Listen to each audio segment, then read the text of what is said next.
Hi everyone, this is Alex Hay, author of The Housekeepers, and I am so delighted that Graydon House is publishing my debut novel, and I just wanted to take a moment to tell you a little bit more about the story and how it came to be.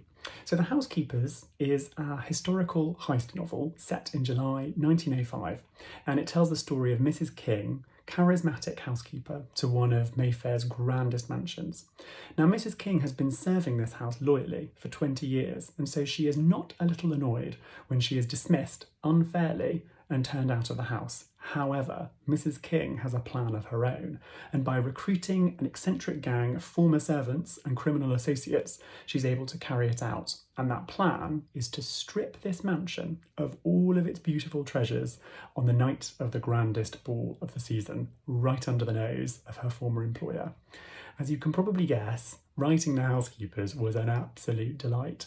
I'd always wanted to set a novel in the early 1900s because it's a fascinating period full of new money fighting with old and scrappy, enterprising characters rising and driving for success.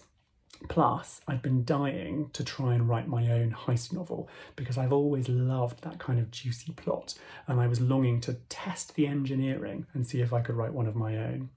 Interestingly, the house that this novel contains is inspired by some of the real mansions that were once scattered all across West London. These were huge, decadent, costly pleasure palaces almost, which were attended by a always obedient cast of servants.